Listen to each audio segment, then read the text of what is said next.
Mori looks like your typical quiet, serious high school guy, the kind who minds his business and probably listens to lo-fi beats while staring out the window. But secretly, he's an ogre with superhuman strength. He tries to hide it and live a normal life, avoiding fights because he knows one punch could turn someone into a hospital bill. His best friend, Nico, is a witch who once left for the Holy Land of Witches to study magic. Before leaving, she promised to return to him one day.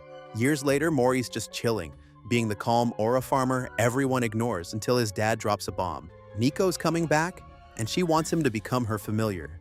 Usually witches pick cute animals like cats or owls, not dudes built like gym bosses. But Mori's family has this old pact with Nico's family, so he can't say no. Oh, and to make things even more awkward, they'll be living together. When Nico finally returns, she doesn't knock.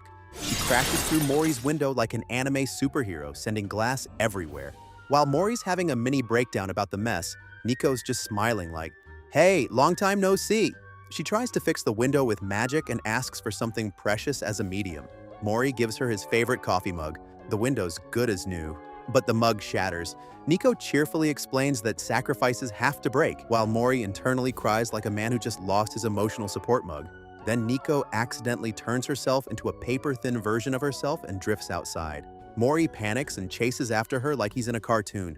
She gets stuck between two walls, and just when things look bad, Mori channels his ogre power to break the wall and save her. Problem solved, except now the wall's destroyed. Nico fixes it by using the bully's mohawk as an emotional sacrifice, which honestly feels like justice.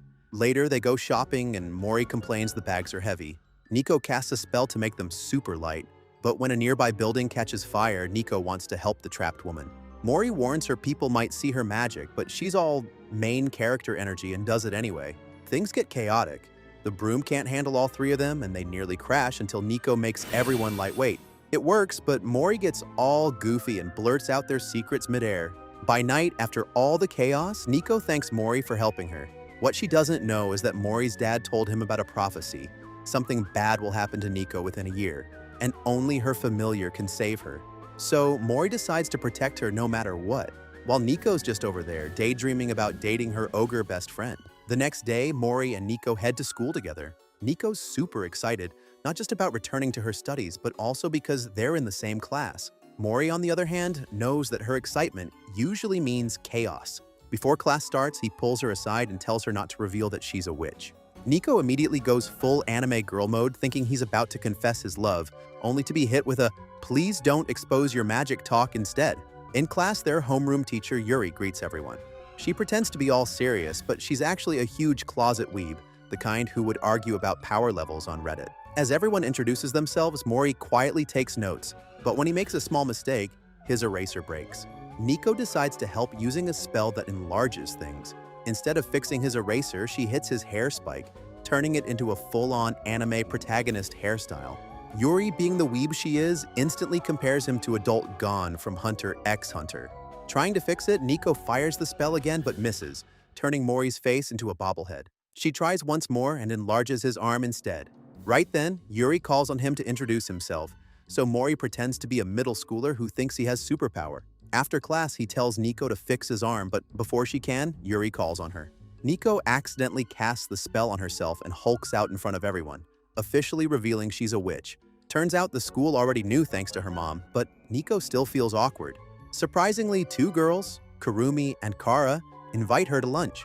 Nico's thrilled, and Mori lets her go. During lunch, they talk about magic, friendship, and Mori. When Nico admits they live together, Kara short-circuits like a broken anime robot and immediately decides she likes Mori too. Nico, not thrilled about competition, tells them he's not cool at all. Meanwhile, some wannabe delinquents show up outside, but Mori handles them quietly like Batman watching over his chaotic witch. The next day, half the class swarms Nico, begging her to show magic. Kara eggs her on, and Nico casts a gravity spell that turns the classroom sideways, basically a live-action Infinity Castle moment. Yuri nearly faints, but everything returns to normal. For their first period recreation, the class votes for more magic, and Nico creates a flying barrier on the playground. Suddenly, everyone's floating like it's Howl's Moving Castle, and Mori's just watching, both amazed and worried. When Nico starts to get tired, Mori reminds her she's overdoing it, but she says she wants everyone to feel special too. That's when a delivery truck accidentally enters the barrier, flies for a second, then starts falling. Mori rushes in and catches it like a superhero. Everyone's stunned. Thinking they'll freak out, he admits he's an ogre, but instead of fear, his classmates cheer and call him awesome. Mori realizes his class might not be the brightest bunch, but at least they're accepting, and that's kind of wholesome. Meanwhile, Nico's mom, Ibuki, is busy working on another prophecy. She uses her magic to open a talking book that gives her random numbers. When she follows the book's instructions, the new prophecy reads, "Dog and raindrops will bring disaster." Back at home, Mori's enjoying his morning coffee from a new mug Nico gifted him when she walks downstairs in her pajamas, trying to charm him. Mori, being the responsible roommate, tells her off for not changing clothes before coming out. Nico gets all pouty, thinking he hates her fashion sense, so she decides to fix it. Instead of going shopping, she uses magic to copy outfits from a magazine. The spell works, but only for the part she can see. The back of her outfit ends up completely see-through. Embarrassed but determined, she crab walks downstairs to show Mori her new look. He assumes she wants to go out, but she says she only wanted to show him. He tells her she looks good, but that he prefers her usual clothes. Nico gets so happy that she forgets her back's invisible and runs off, giving Mori a full show of her buns. They both freak out. She quickly changes, and when she asks how she looks now, Mori says his heart's racing, not from her, but because she's wearing a vintage piece from the 1920s. Turns out Mori's a total nerd for antique fashion. Later, Nico receives a big package from her mom, full of manga and a letter for Mori. Ibuki thanks him for taking care of her daughter and says she's trying to rebuild her magic for future prophecies, which drain a lot of energy. She also reveals the Holy Land of Witches is actually in Japan.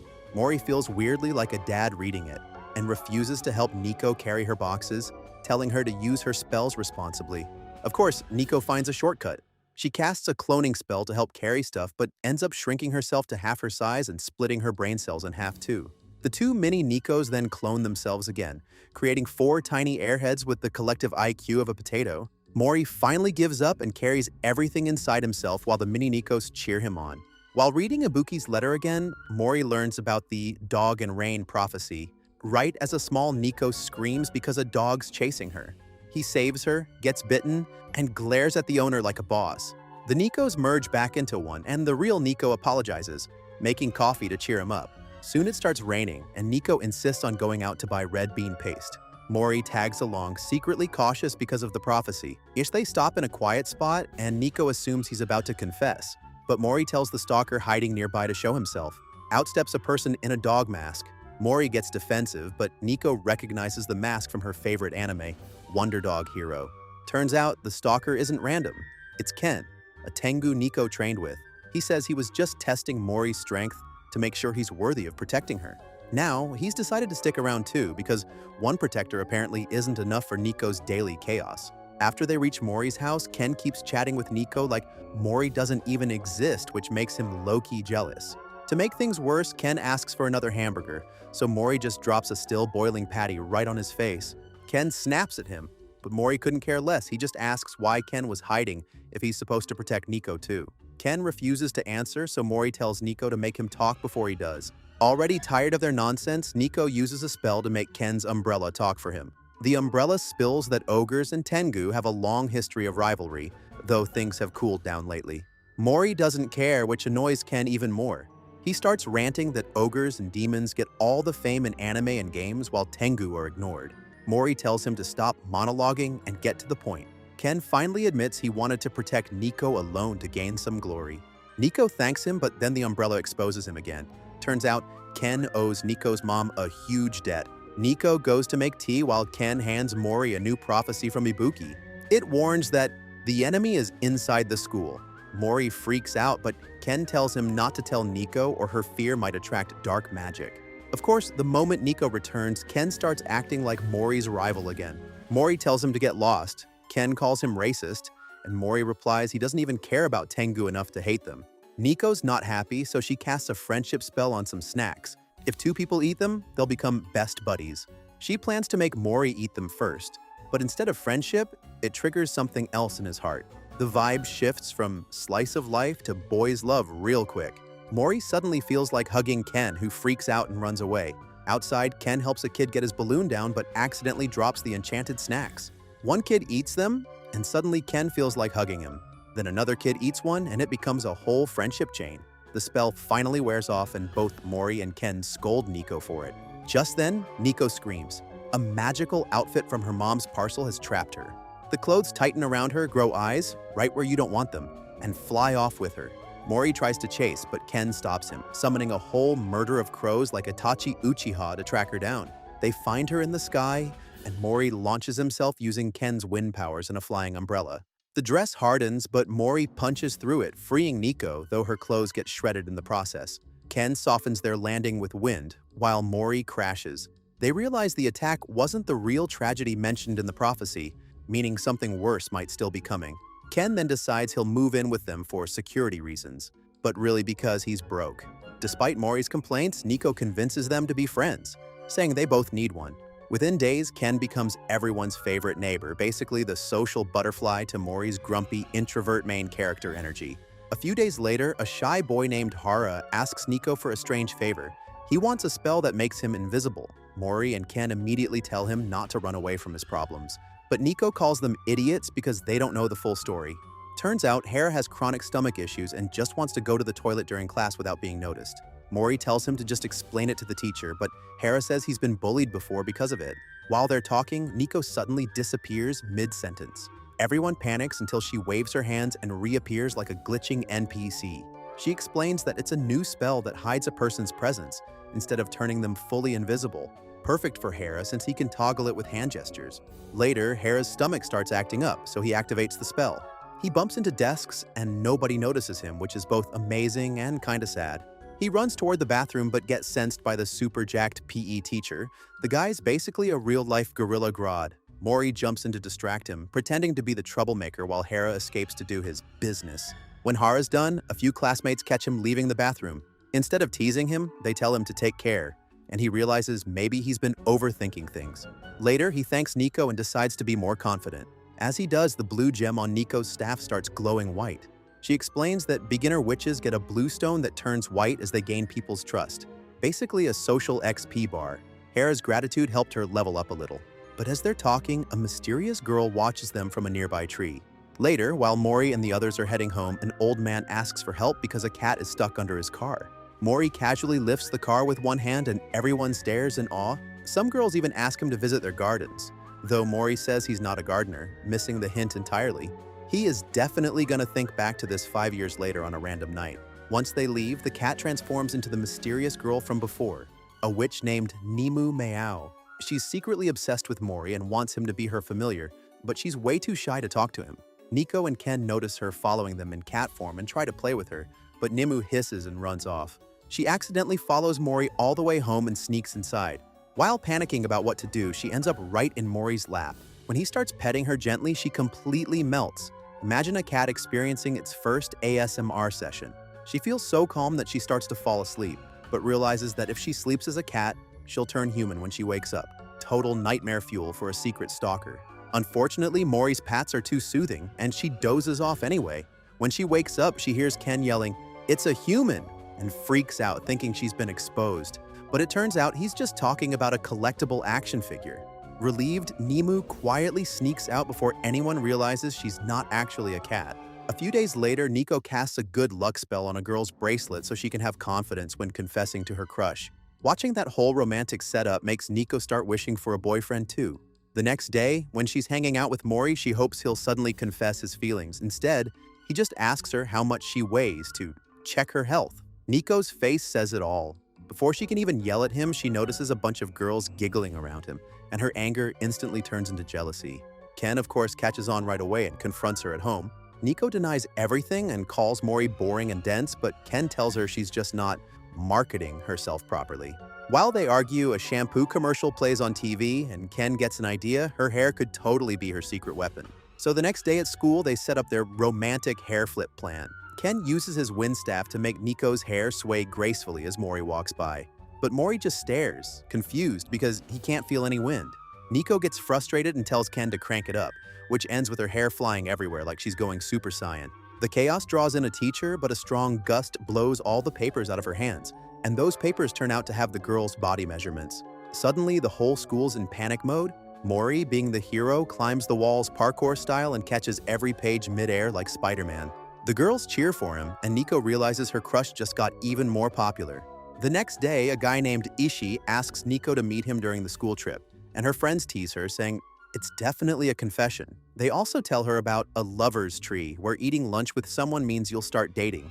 Ken, who is eavesdropping, tells Nico this is her chance to confess to Mori, but she admits she's scared of rejection and doesn't think Mori sees her that way. Ken tells her Mori once said he's just her bodyguard, not her lover, but Ken's sure that's just him hiding his feelings. On the school trip, Nico nervously tells Mori that Ishii asked to meet her under the lover's tree. Mori stays completely calm and even says he'll give her space, which stings way more than she expected. Later, Mori meets a music-loving guy named Keigo and instantly vibes with him over old-school rock and niche fashion. Meanwhile, Nico heads to the tree only to find what looks like half the school there. Turns out everyone just wants her to bless their confessions. She panics, turns tiny, and flies off on her broom to hide, only to crash right into Mori's chest and fall into his pocket. As she hides, a girl confesses to Mori, asking if he likes someone. He says he doesn't like anyone romantically, but there is someone precious to him. Nico's heart skips. She realizes he's talking about her. She remembers the day she fell for him, when her magic destroyed her house. Her dad left, and Mori was the one who comforted her. Snapping out of her memory, she sees a glow from Mori's chest. He's thinking of the same moment. Her invisibility spell fades, and she's suddenly in his arms, blushing like crazy while Mori holds her tight, totally unaware of how flustered she is. A few days later, Ken and Nico decide to start a YouTube channel, but their content is completely random and makes no sense. When Mori checks it out, he finds shaky camera work, messy thumbnails, and zero structure. Their best video has 15 views and 3 comments, all from their own friends. Mori tells them becoming a successful YouTuber isn't just about recording random stuff. They need to make videos that actually connect with people. Ken says they don't have any original ideas, so Mori introduces them to his friend Keigo, who supposedly knows YouTube stuff. Keigo claims he runs a channel too, but he immediately starts rambling about being a mysterious, misunderstood loner like he's auditioning for a Netflix docu-series. Ken loses patience and tells him to just show the videos already. Keigo opens one, but instead of reviewing the movie, he goes on about the director, then about himself again. Ken facepalms and says Keigo needs therapy more than views. Just when Ken's about to give up, Mori notices one of Keigo's videos actually has thousands of views, a gaming video about a game Ko made himself. That sparks an idea.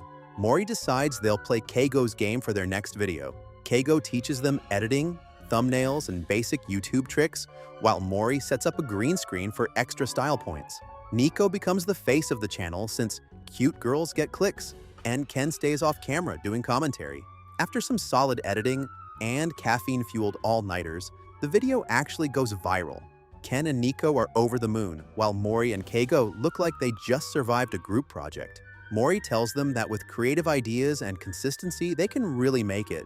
But after a few more uploads, both Ken and Nico get bored and abandon the channel like every failed influencer ever. Later at school, Nico meets Suzuka, a graceful girl who seems perfect at everything, until Nico sees her handwriting, which looks like a toddler's. Suzuka admits she's terrible at many things and begs Nico for a spell to make her more skilled, especially since her strict grandma is testing her at a tea ceremony soon.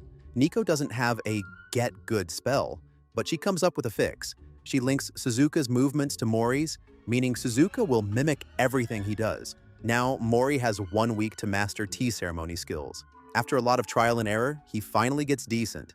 But before they can even do a test run, Suzuka rushes in saying her grandma moved the ceremony to today.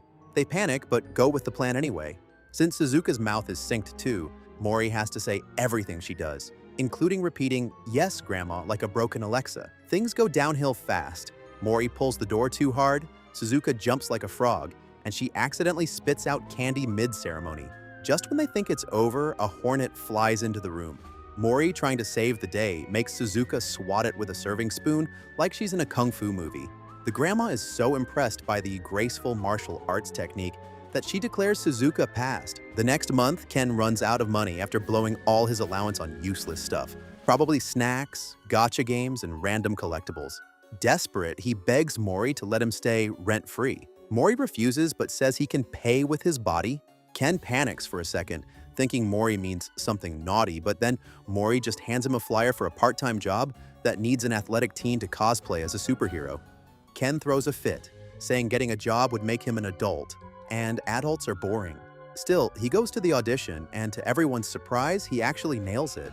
The director, who originally planned to cast him as a background extra, is so impressed that he offers Ken the lead role after the main actor got injured. Ken's over the moon, like his first job, and he's already the star. During rehearsals, he realizes the play is about a boring office worker who moonlights as a superhero. Things start off slow with some dull 9 to 5 scenes, but then there's drama, a flirty coworker, a sudden villain reveal, and an action sequence. Ken, being Ken, immediately punches the final boss before taking out the henchman, forcing the director to stop and explain basic storytelling order. Ken redoes the scene, but his chaotic energy keeps the rehearsal unpredictable. Later, the story shifts to the hero's domestic life. He forgets his anniversary, gets scolded by his wife, and there's even a mildly suggestive punishment scene that makes Ken's brain short-circuit. Luckily, it's only a rehearsal. The real show will be performed live in front of an audience. Before the performance, Ken chats with the actor playing the villain and learns that he was actually supposed to be the hero before getting injured. The man mentions that his son was really looking forward to seeing him as the hero, but now he'll have to play the bad guy instead. Ken, feeling bad, decides to pull a last-minute switcheroo. He gives the man the hero costume and takes the villain role himself. When the show starts, Ken ad-libs his lines, taunting the hero like he's in a Marvel movie. The audience loves it, especially the hero's kid, who beams with pride seeing his dad as the star. The director, however, is less thrilled. He cuts both their pay for going off script. Afterward, Ken complains to Mori that maybe he's just not meant for work. Mori laughs and says every workplace needs someone with his energy, even if he's a bit of a disaster. He lets Ken off the hook for rent that month, but warns that next time, he'll have to pay for both months. Ken promises to work hard, and fails spectacularly. In the end, Mori makes him his footrest, and Ken accepts his fate like a true broke college roommate. A few days later, Kara shows up at Mori and Nico's place carrying a pile of shredded paper. She explains that something really important to her got shredded by accident and asks Nico to use magic to fix it. She even brings her favorite dress as a sacrifice for the spell, but Nico tells her it won't work since the shreds are mixed with other documents. Kara looks disappointed but accepts it. Curious, Mori asks what the document was, and Kara admits it was a letter from her late mother, shredded by her dad earlier that morning. Apparently, she caught him reading it, but when she asked to see it, he destroyed it right in front of her. Nico feels bad and decides to help anyway. She and Mori start sorting through the papers to find the green-colored pieces that belong to the letter. Kara says they don't have to go through all that trouble, but they tell her that's what friends are for. That makes her emotional, and she joins in to help. While they work, Kara says she suspects what the letter might contain. She once overheard relatives saying she was actually born from her mom's previous marriage, but her parents kept it secret so she'd see her stepdad as her real father. Mori points out that maybe her dad cares more about that secret than she realizes. After hours of sorting, Nico finally casts the spell and the letter is restored. But when Kara reads it, the truth surprises everyone. She wasn't her stepmom's daughter at all. She was actually born from her dad's previous marriage, and her real mom disappeared after giving birth.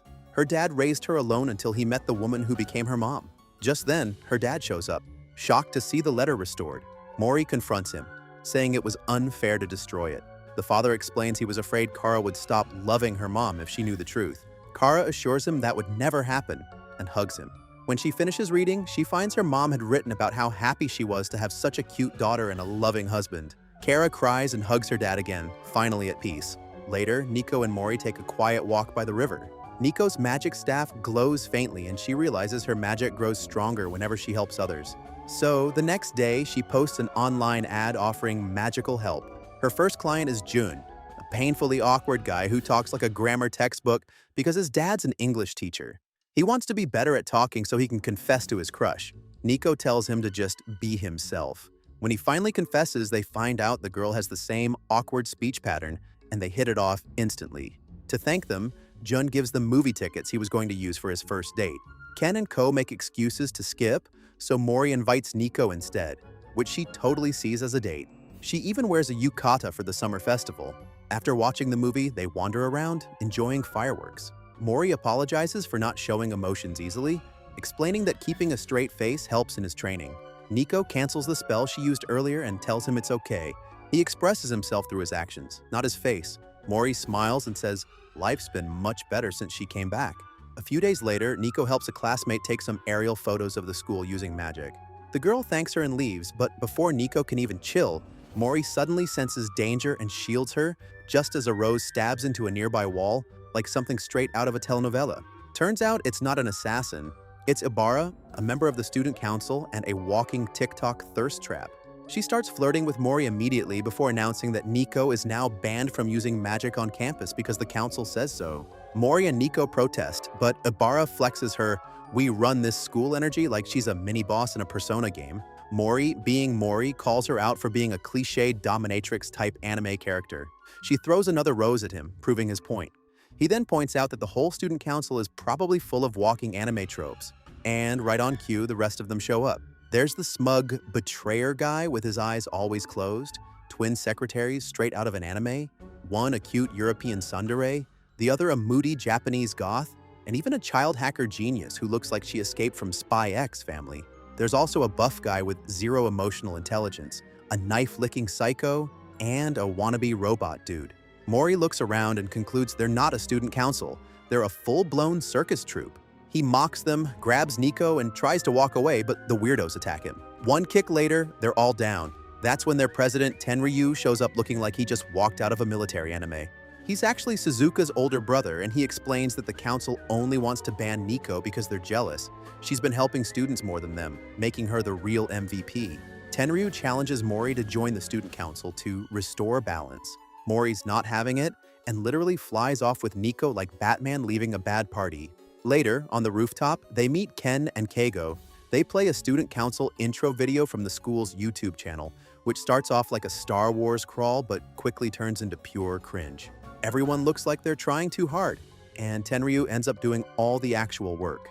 Mori suddenly relates to him but still refuses to join. Just as things calm down, Tenryu shows up again with a sword, challenging Mori to a duel. If Mori gets hit even once, he'll have to join the council. Mori dodges and escapes once more, leaving Tenryu swinging at air. Meanwhile, Nemu, the shy cat witch, shows up at Mori's house but can't bring herself to knock. When Mori returns home, she turns into a cat to hide. He recognizes her and brings her inside, where Nico, Ken, and Keigo are watching a comedy show. Nico spills a drink on her and Mori offers to give the cat a bath.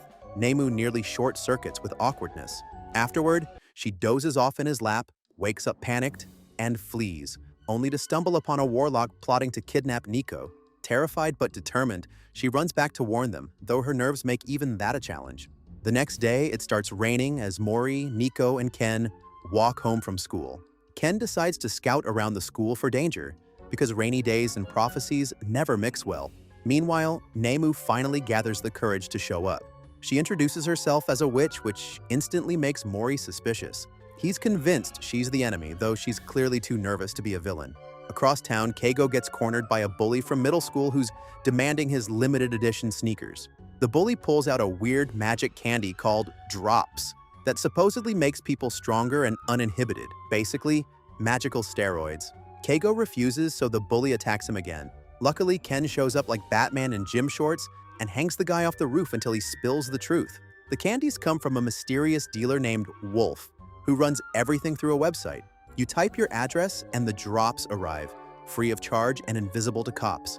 Ken realizes magic's involved and starts connecting dots with the old prophecy about raindrops and dogs. Meanwhile, Mori takes Nemu home, where Nico excitedly bombards her with witch questions. Nemu explains that witches use light magic while warlocks use dark magic. They've been enemies forever, and the witches even created a danger alert system to avoid turning to the dark side. She tells them she saw a warlock and a mercenary plotting to kidnap Nico. Apparently, Nico is the Witch of 1,000, born once every 1,000 years, destined to master 1,000 spells and save 1,000 people. Basically, she's magical Hermione meets Sailor Moon. Elsewhere, Ken faces off against Wolf under a bridge. Wolf wipes the floor with him, but Ken refuses to stay down. He uses an invisibility cloak to sneak attack, landing a few hits before getting completely thrashed again. Later that night, Nico and Mori find Ken dumped unconscious outside their house. Nico heals him using advanced magic, so tough it knocks her out afterward. When she wakes up, Ken explains everything about Wolf, the drops, and the prophecy. Nemu figures out the warlock is using enchanted candies to brainwash students over time, turning them into dogs. Wolf, she says, was the first one fully controlled. Mori decides it's time to go on offense. Nemu will find the warlock's base, Ken will rest, and Nico will stay by Mori's side for safety. Nemu can't help but blush at how composed he is, while Ken jokes that his cool face is just default mode. The next day, Mori tries interrogating some drop users but gets nowhere. Nico accidentally makes the ground slippery trying to help, which just results in her and Mori wiping out. Luckily, Keigo, apparently an ex-figure skater, slides in heroically and takes the guy down. He admits he's been buying drops to gather intel, wanting to help his friends because they gave his life meaning again. That night, Nemu tracks down the warlock's hideout but gets caught. Wolf actually saves her because he likes cats. The warlock puts Nemu to sleep, ordering Wolf to lead the attack. As Mori and his crew prepare, Keigo suddenly betrays them, revealing he's actually from a family of werewolves. Under the crescent moon, his personality flips, and Mori realizes the shocking truth. Wolf was Keigo all along. Mori can't even process what's happening when Keigo suddenly attacks him in full werewolf mode. But Mori barely feels the hits. He tells Keigo that those punches might have worked on Ken, but he's built different. One solid gut punch later, Keigo's out cold. Meanwhile, Nemu wakes up on a bench in the real world and learns that everyone's headed to the park to fight the warlock. At the park, Nico's danger alert goes off just as Ken tries calling Mori and Keigo. No one picks up. So, like an overconfident shonen protagonist, Ken decides to fight the mob himself. Nico worries since he's injured, but he says they can't just sit around. She casts a spell to make them invisible, and they sneak through the crowd looking for the real warlock. But the warlock senses their magic and orders her minions to attack. Ken's ready to fight, but Nico has a better plan. She flies above the mob as bait, forcing the warlock to reveal herself. When the warlock attacks, Ken's clone sneaks up and knocks her out, only to realize she's not the real villain, but a tiny old lady floating in a fancy pot. Ken ties her to a tree and demands answers. The warlock explains she discovered her magic as a kid and taught herself, but loneliness pushed her to make a deal with a mysterious person who offered her power in exchange for her size. Ken jokes she should have read the terms and conditions first, but it's clear she's just another pawn. She doesn't even know who her boss is. Mori and Keigo's fight is brutal. Keigo says his werewolf side came from his dad, and that he and Wolf share memories, but they're basically two different people. Mori asks if their friendship was ever real, but Keigo dodges the question and attacks again. Mori says he's not alone and Nico helps by making the ground slippery. Keigo slips and Mori lands a solid punch, declaring that's the power of friendship. The warlock orders Keigo to kill Mori, but Ken threatens her. She laughs, saying killing her would kill Keigo too since their lives are linked. Keigo shows the familiar mark on his wrist. They fight again, and though Keigo is unpredictable, Mori manages to outsmart him by luring him toward Nico's slime patch and striking a weak point on his forehead. Keigo goes down, and Nico rushes to hug Mori. They tell the warlock to free Keigo, and Nico promises not to hurt her, even offering her a chance to live peacefully among witches. The warlock finally agrees, but starts convulsing and disappears, apparently silenced by her real master. Keigo survives because the pact breaks with her death. Later, at a bathhouse, Keigo confesses the warlock promised him an elixir made from a witch's umbilical cord in exchange for being her familiar. Nemu says it's fake, but Nico decides to give him her real elixir anyway. When they visit Keigo's house, Mori learns his mom's in a wheelchair. The elixir heals her instantly, and everyone tears up, except Mori, who just says Keigo can repay the debt by becoming Nico's bodyguard. With his mom healthy and working again, Keigo moves in with the group, ready for whatever comes next. The next day, Keigo officially starts living with the group, but things are super awkward after everything that happened. He tries to act all chill and interesting by talking about his niche hobbies. Think, that guy who won't stop talking about obscure anime. Everyone quickly realizes he's just attention-seeking. They start learning about his powers and discover he doesn't need the moon to transform. Literally, anything shaped like a crescent can trigger it, even a croissant. Mori shrugs it off, thinking it won't matter since they aren't fighting anymore.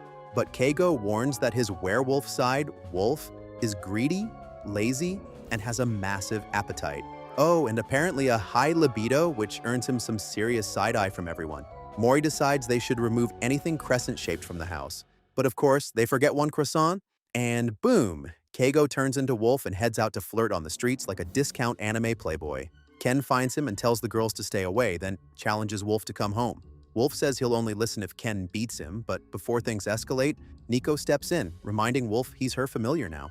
Wolf argues that he only has to protect her if she's in danger, not follow orders 24/7.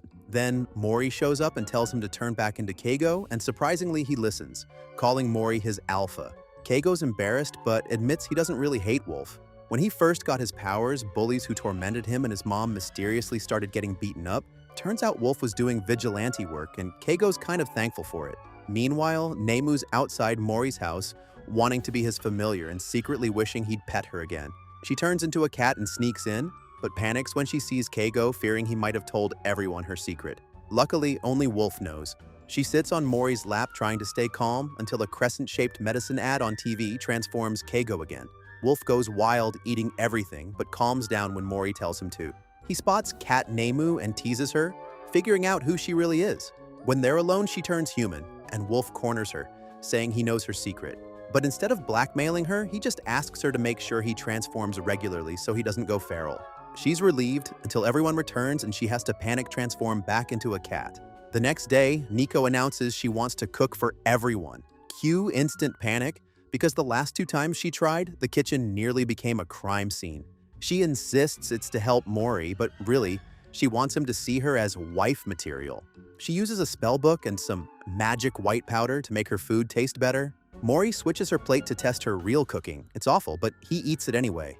Meanwhile, everyone else eats the magically enhanced dish and instantly falls in love with it, literally. They start acting like idiots, fighting over the dish like it's the One Ring. Turns out the powder is a love potion. When it spills on Nico's head, the effect spreads across the city, and suddenly everyone's obsessed with her. Mori manages to get her away and learns that to undo the spell, someone she chooses must kiss her. He calmly kisses her on the cheek, breaking the curse. Nico blushes, everyone returns to normal, and Mori pretends it was nothing. But later that night, he can't sleep. Guess that just a peck wasn't so simple after all. A few days later, Nico's mom, Ibuki, sends another prophecy saying the group needs to visit an ancient retainer that exorcises evil. Nico immediately goes full conspiracy mode with 100 wild theories, while Mori just focuses on the actual location mentioned, a nearby mountain called Kanhachia. He says they'll go check it out. The rest of the gang, though, treats it like a camping trip instead of a mission. Nico even invites Nemu because she needs another girl to hang out with. They stop at an inn near the mountain where a blonde boy holding a black umbrella greets them like he's their anime rival. He calls Nico princess and everyone else her servants, which instantly annoys the guys. The boy Miharu introduces himself as the son of the Kuru family and blurts out that Mori and Nico look like a couple. Mori denies it, but Miharu's internal filter is clearly broken. He just says whatever pops into his head. Despite that, Mori keeps it cool and asks about the area. Miharu takes them to his family home in his dad Masumi's car. Masumi apologizes for his son's bluntness and explains that he's an exorcist who fights evil with a special sword. Mori suspects this sword might be the ancient retainer from the prophecy. Before they can talk further, Nico spots a river nearby and insists they take a break to play in it. Everything's fine until Nico suddenly feels something grab her leg. Then Nemu feels it too. Turns out the water itself is attacking them. It's a spell. Mori realizes they're being ambushed by a warlock named Ryohi who's controlling the river from afar. Ryohi shows up standing dramatically on a pillar of water and traps them. Nico and Nemu can't use their magic, and Mori's legs are stuck. Just when things look bad, Miharu shows up and without hesitation, pulls out a hidden sword from his umbrella and cuts through the water spell like a boss. Nico is freed, and everyone learns Miharu's sword can slice through both magic and evil spirits. But Ryohi retaliates and stabs Miharu through the chest before collapsing from exhaustion. Nico panics, but Miharu grabs Mori's arm and absorbs his life force to heal himself, completely regenerating. He casually reveals that his family are vampires who don't drink blood but absorb life energy instead. Later, Masumi explains that vampires evolved from bat familiars and can absorb energy by touch. Miharu inherited the strongest version of that power. They interrogate Ryohi, who admits he was hired by some stranger to kidnap Nico for money. Nico, being the moral compass of the group, insists they don't kill him, and instead drain his magic so he can live a normal life. Miharu absorbs the warlock's magic while Nico heals him, and though both collapse, it works.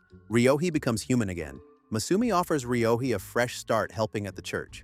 Afterwards, Miharu reveals that his energy-hungry powers nearly drained his dad when he was younger, so he started sleeping a lot to avoid overusing them, basically a real-life Snorlax. Mori then invites him to live with them, saying Miharu's the weapon from the prophecy who can stop warlocks without killing them. Masumi agrees, and Miharu joins the squad. The next day, the newly expanded team heads back to the city because apparently saving people now comes with free rent and new roommates. After moving into Mori's house, Miharu starts his day by casually draining Mori's life force like it's his morning coffee. Nico asks if that's safe since Miharu's dad turned old from the same thing, but Mori says he's fine. Miharu grins and says, "Ogre life force is top-tier energy." Ken wants him to try his too, but Miharu declines, saying Tengu energy tastes weird, basically rejecting him like a bad flavor of Gatorade. Nico, wanting to test things, insists Miharu try her magic. He reluctantly does, and she immediately passes out. Miharu says she may have tons of magic, but her life force is just normal human level. He also reveals he can feel people's emotions when draining them. From Nico, he felt friendship and love for Mori. Everyone panics, but luckily Mori didn't hear anything. He was vibing with his new noise-canceling earbuds. Once he's gone, the group scolds Miharu for his unfiltered mouth. Ken then tries to lay down house rules, saying everyone helps with chores. Miharu finds out the three guys only clean one toilet each while Mori does literally everything else. He calls them freeloaders, and they awkwardly agree. To fix things, Miharu suggests cooking dinner for Mori to make him proud. Cut to 2 hours later, the kitchen's on fire. Literally. Nico and Keigo are passed out, Ken's trying to control the flames with wind magic, making it worse, and Miharu's got burns. When Mori returns, it looks like an episode of Kitchen Nightmares, Magic Edition. Miharu apologizes, but Mori just sighs. Apparently, chaos is his normal. He tells Miharu this just proves he fits right in. A few days later, Ken tells Miharu he lost his umbrella. Miharu freaks out since that umbrella hides his sword and also protects him from sunlight. Ken says some random guy tricked him and ran off with it. Miharu's furious, but Nico casts a mood cloud spell to follow him around like a portable rain cloud. Problem is, it disappears when he's happy. So he keeps reading sad dog stories just to stay gloomy enough for shade. After running into kids who call him an angel and a few unfunny comedians, Miharu finds the thief and, with Ken's help and a squad of crows covering the sunlight like something out of Naruto, defeats him and gets his umbrella back. The next day, Nemu visits Keigo, planning to trigger his wolf form using a crescent symbol. Things get awkward fast. She tries to play it cool, but Keigo's too flustered. After some heartfelt talk about accepting their powers, she finally succeeds with a sneaky trick involving a bakery logo. Wolf tries to flirt, but Nico walks in and saves Nemu from becoming a snack for Wolf. Nemu just laughs. It turns out she prefers him better when he's just himself. A few days later, Mori and the boys wake up in some random room, all wearing weird masks. None of them remember how they got there, which is already sketchy. Before they can even take the masks off, a dude appears on a big screen calling himself Zigzag. He tells them that if they remove the masks, they'll explode, very Saw meets Squid Game vibes. Zigzag explains that he just wanted to play a game with real risk, and apparently thought kidnapping them was a fun idea. Oh, and he's also holding Nico hostage because, of course, that's how every bad game master keeps people motivated. Mori agrees to play, mostly because Nico's life's on the line. Zigzag then starts explaining overly complicated rules involving 9 different dice. Some are normal, some are lucky, and the game itself is basically magical snakes and ladders. But halfway through his speech, the boys stop listening because it sounds like someone read half a D&D manual and gave up. The game begins. Ken rolls first and immediately lands on a skip your turn tile. Next, Mori rolls a 6, lands on Ken's spot, and knocks him out of the game. Instant L. Ken's mad, calls the game stupid, and starts roasting Zigzag's design choices. Miharu joins in too, saying that there are too many random rules. Zigzag, realizing these guys have no filter, just gives up and lets them rewrite the rules. Mori, being Mori, makes them even worse, like adding house rules in Monopoly when you're bored. But then Miharu asks the real question, why are they even playing this game? That's when Nico shows up looking guilty. Turns out she helped set it up because a friend asked her to. The boys are confused until she removes Keigo's mask, revealing it's just a dummy clone. The real Keigo was behind the whole thing, cosplaying as Zigzag to film a viral death game video. Miharu absolutely destroys him with insults, saying his content is too boring to go viral. Ironically, the video does go viral because, well, the internet loves chaos. A few days later, Tenryu, the student council president, calls them in for a meeting to check how they're adjusting now that everyone knows about their powers. Everything's chill until Nico tries to use magic to make her short pencil longer and accidentally casts it wrong. Suddenly, Ken's neck stretches like a spring toy, Keigo hair grows like Cousin It, and Tenryu's arm goes full Mr. Fantastic. They panic, disguise themselves to avoid teachers, Mori says he's cosplaying Wolverine on a budget, and barely get away. By the time they reach home, Nico tries fixing them, but messes up again, giving Ken a huge chin and Miharu a Pinocchio nose. A few days later, Nico visits Kara, whose family runs a local shrine. Mori tags along and Kara tells him how peaceful the place usually is, until a paper cat suddenly starts walking around. Kara freaks out, but Nico casually admits she made it using magic. Everyone's impressed for a second, thinking she just created life, but the cat disappears soon after, proving she's not exactly playing God yet. Kara decides to try the spell herself and cuts out a paper doll that she insists is a bird. Nobody has the heart to tell her it looks nothing like one, so they just go along with it.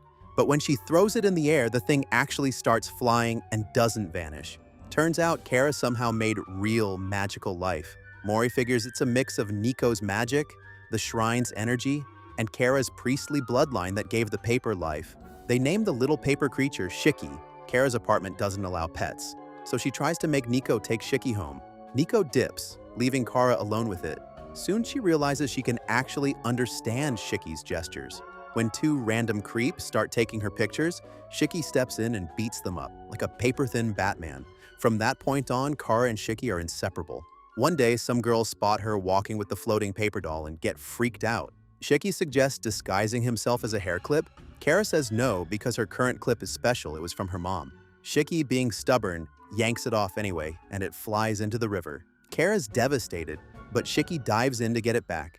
Everyone panics until he returns, perfectly fine, holding the hairpin. Turns out he's made from waterproof paper. Kara smiles and decides to merge Shiki with her hair clip so he can stay close forever. Meanwhile, Ken watches The Wolf of Wall Street and suddenly thinks he's Jordan Belfort. He brags that he can sell anything to anyone, even a marble. Nico plays along and they end up tricking Keigo into buying a rare rainbow flame marble. Keigo, being the naive YouTuber he is, makes a whole video about it, and it randomly blows up. Soon, marble videos go viral and suddenly everyone's obsessed with collecting them. The others freak out when they realize their joke caused an entire marble stock market. Keigo gets roasted online and has to post an apology video. Things finally calm down when Mori finds an old manga he made as a kid. Nico offers to use a spell to let them enter his comic world, but it backfires horribly, turning everyone into poorly drawn versions of themselves. After a chaotic chase to fix it, they manage to return to normal.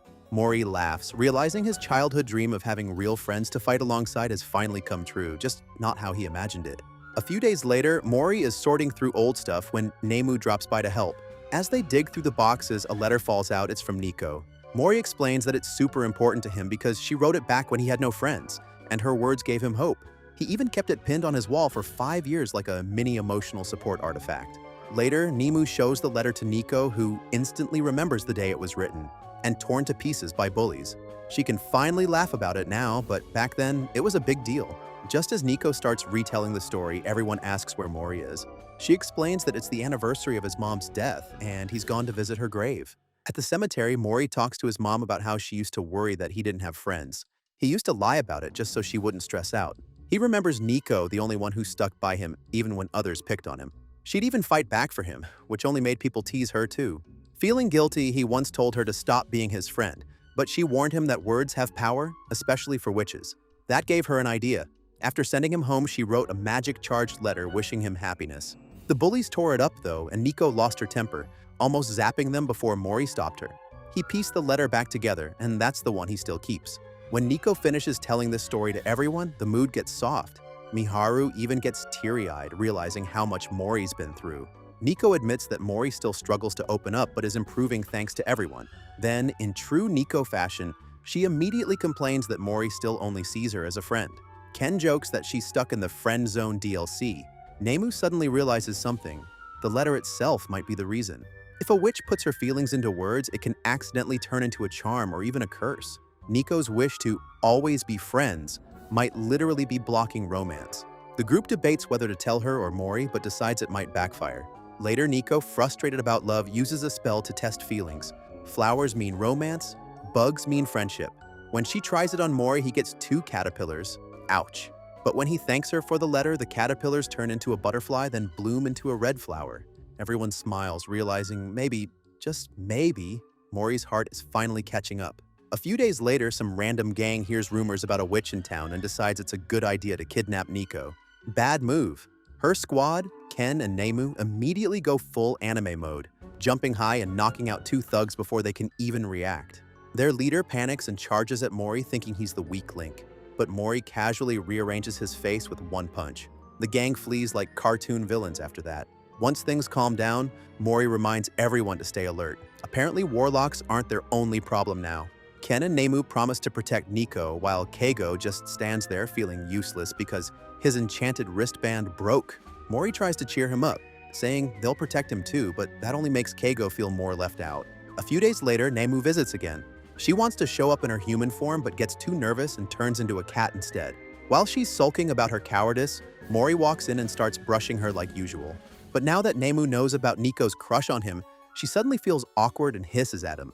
Mori's confused since she usually loves him. Then Keigo walks in and picks her up, and Nemu gets flustered, only to realize he's terrible at petting cats. She quickly jumps into Nico's arms for safety. As everyone chats, Ken mentions that Nemu comes from an elite witch family. Keigo, knowing more about her past, says that family prestige doesn't mean much if you struggle on your own. Ken teases him for projecting, but Keigo admits he really does feel like a loser without Wolf's help. Later, Nico shows Keigo a magic ring that lets you float. She gives it to him, saying it suits him because he used to be athletic. When Keigo activates it, he shoots into the air like Iron Man with zero control, crashes into a wall, and lands in the bushes. Nico explains it's meant for low hovering, not flying like Superman. Still, Keigo decides to train and make it his thing. The next day, he practices in the park but keeps wiping out. Nemu spots him and offers advice. She demonstrates how to do it perfectly, floating like it's second nature. Keigo compliments her, which makes her blush, and they share a quiet moment. She almost tells him her biggest secret, that she can transform, but memories of her strict mother warning her never to open up stop her. Suddenly, her magic goes haywire and she starts floating uncontrollably into the sky. Keigo panics, activates his ring, and chases after her, gliding across the ground like an ice skater. After a dramatic rescue, he catches her mid-fall, but in the process, her pendant activates, turning him into Wolf. The moment gets awkwardly emotional, so Nemu decides to keep her secret for now. Next time she visits, she simply curls up as a cat on Keigo's lap. A few days later, Maharu gets ready for school but feels bummed when he finds out Mori's already left. He was hoping for his usual morning energy boost from him. Since Ko and Nico can't help either, Maharu turns to Ken, who immediately tells him he's charging for it now. Maharu's like, "Bro, we're friends." But Ken stands firm. Maharu storms out, threatening to snitch to Mori later, which instantly makes Ken panic. At school, the sun's annoyingly bright, and Miharu's just trying to survive the day when he spots a group of bullies trying to rob a kid. He steps in without much effort, and the bullies scatter like NPCs running from the cops in GTA. The kid thanks him, but then the student council president, Rui, shows up and complains that Miharu ruined his sting operation. Miharu's like, "How was I supposed to know?" And Rui admits he has a point. He warns Miharu not to stand out too much, but that advice doesn't last long. The second Miharu walks into class, every girl flocks around him like he's the new K-pop transfer student. He keeps his cool and mysterious act going, though deep down, he regrets ever starting it. Later, he sees teachers fussing over a broken window. Apparently, some masked student has been smashing them lately. Miharu doesn't care much, thinking not everyone can just open up to teachers or classmates. He feels the same way, hiding his real powers and all. On his way home, the same bullies ambush him again. Hungry and low on energy, he thinks about draining them, but worries he might go overboard. Just as things get messy, a masked student shows up and beats the bullies easily. Turns out, it's Rui. Maharu recognizes him by touch and calls him out on it. Rui admits he's been breaking windows to release stress, kind of his version of rage-quitting life. He says he might be descended from Dr. Jekyll, who turned into Hyde when stressed. Maharu doesn't fully buy it, but advises Rui to confess to the teachers without revealing his condition. As they talk, Rui starts rambling about how some humans are descended from monsters, ogres, Tengu, werewolves, and Maharu just blurts out, "Yeah, I'm a vampire actually." After that little bonding moment, they become close friends. Rui's stress now literally feeds Maharu, so it's a win-win. A few days later, Keigo complains that his YouTube channel has no views and wants Nico to help. Mori scolds him for using her as clickbait, but Nico actually likes the idea. She casts a spell turning Keigo into a cute girl so he can be the baddie himself. He films as his twin sister, rambling about haircuts and random stuff, and somehow it blows up. Seeing the results, Mori turns everyone into girls for a dance livestream, which also goes viral. But when Wolf joins and starts stripping for views, the channel gets banned immediately. After apologizing online, life returns to normal. Miharu later introduces Rui to his real friends, who, disappointingly for Rui, look nothing like the cool monsters he imagined. The next day, Kara drops by with a box of donuts that looks straight out of a dessert commercial. Nico immediately gets an idea. She says she can use magic to shrink the donuts so they can eat as many as they want. Kara's like, "Yeah, no thanks, I'm already stuffed." But Mori, ever the responsible one, decides to tag along and make sure Nico doesn't do anything dumb. Nico casts the spell and shrinks them both down to fun size. Kara is amazed, but since their voices are now tiny squeaks, she has no clue what they're saying. They decide to dig into a chocolate-covered donut that now looks like a mountain. But the chocolate is way too hard to bite through. Nico complains, and Mori points out the obvious. Since they're 100th their normal size, their strength is about 1,000,000th too. Basically, one ant could solo them. Nico freaks out, but Mori keeps calm and breaks through the chocolate layer using his ogre strength.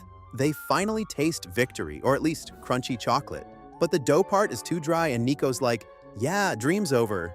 Suddenly, Kara sneezes and the gust sends them flying like Team Rocket. Luckily, they land unharmed on a piggy bank. Mori tells Nico to turn them back before something worse happens, but she slips and falls inside the piggy bank. Classic Nico moment. Mori tries to break it open, but it's tougher than the donut. Nico suggests undoing the spell while still inside, and Mori immediately remembers every Ant-Man meme ever and shuts that down fast. Time's running out, so Mori climbs up Kara's hoodie to get her attention, yelling in mouse-sized volume. Kara just swats at him, thinking he's a bug. Thankfully, her paper doll Shiki swoops in, gives Mori a lift, and helps rescue Nico just before they return to normal size. They crash land onto the table, shaken but fine. Kara offers them more donuts, but they both swear off them for life. The next day at school, a shy girl named Kamugi asks Nico for help with a boy she likes. Turns out he visits her bakery a lot, but they've literally never spoken. Nico, ever the love enthusiast, decides to help using magic. With Mori and Ken's assistance, they bake a bread man, put a strand of the boy's hair in it, and bring it to life. The bread man can only talk using bread names, so it turns into a weird guessing game. Eventually, they figure out the guy just really likes the bakery's bread, not Kamugi. A few days later, it's Mori's birthday. His motto for the year is to walk his own path, but his friend's sneakers gift still makes him smile. Nico gives him a spell for good luck in small things, but because she said hold still mid-spell, it accidentally becomes a small ill luck curse. Throughout the day, everything goes wrong. Red lights, crows, cats, broken mirrors, but Mori dodges it all like a trained anime protagonist. Even when paint ruins his jeans, he just calls it vintage flair. By the end, he's accidentally discovered streetwear fame after a magazine snaps his photo, proving once again that Mori can turn even a cursed day into a win. A few days later, Cuckoo and her homeroom teacher, Yuri, team up to write fan fiction for their favorite anime, Euron Mirage, basically a show where a bunch of hot guys fight ghosts. It's super popular among girls, and both of them post under secret otaku names on Twitter. When they find out each other's real identities, Cuckoo convinces Yuri to write short stories so she can turn them into a manga. They start brainstorming but immediately get stuck on what to name their duo. Yuri says they should focus on the story first, but she's hit with writer's block. Cuckoo is surprised because Yuri's been posting viral stories online lately. Yuri sighs, short posts are easy, but writing a full manga script needs inspiration, which keeps slipping away. Later, Cuckoo shows her a fan art she made of a side character, saying a Twitter friend named Limelight requested it. She also says she's going to meet Limelight in real life soon. Yuri freaks out and warns her that Limelight might not be who she claims, but Cuckoo insists she's a cute high school girl. That night, Yuri stalks Limelight's account and finds a reflection of a middle-aged man in a golf photo. Alarm bells ring. The next day, Yuri secretly follows Cuckoo to the cafe to rescue her, only to realize the old man is actually Limelight's dad, and Limelight really is a high school girl. Yuri feels guilty but suddenly gets the inspiration she needed for their manga story. Cuckoo introduces Limelight to Yuri, revealing that she had already confirmed over a voice call that Limelight was a girl. Yuri admits she was just worried and maybe a little jealous that Cuckoo was making new weeb friends. A few days later, the newest Euron Mirage chapter drops, and Yuri's devastated the main character suddenly has an older brother, which ruins her fanfic plot. Cuckoo tells her to chill since it's fanfiction anyway, but Yuri insists on rewriting everything. After a week of work, she finishes the new draft, and Cuckoo rushes to draw it. On printing day, disaster strikes, one page is missing. They almost give up, but Cuckoo redraws it just in time. The next day, at the event, they realize Yuri accidentally ordered 1,000 books instead of 100. Nico helps by shrinking the boxes with magic, but another error pops up, a missing line of dialogue. Nico fixes it using a spell, accidentally draining Mori's hair color instead of the marker's ink. Mori ends up with white hair, but that makes him look like a hot anime protagonist, so Cuckoo uses him as a live poster boy. Their booth becomes the main attraction, selling out completely. By the end, everyone's thrilled, except Mori, whose hair is now permanently coffee brown thanks to Nico's fix. Mori and his friends get excited about their school's annual festival, which is just 2 weeks away.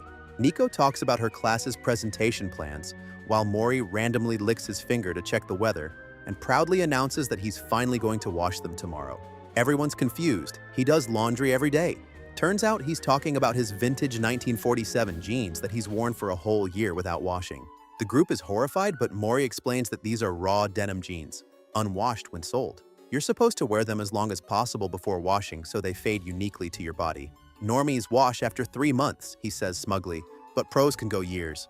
His friends regret asking because Mori launches into a full TED talk about denim wrinkles, or whiskers. Miharu innocently asks why not just buy pre-faded jeans. Mori reacts like someone insulted his entire ancestry.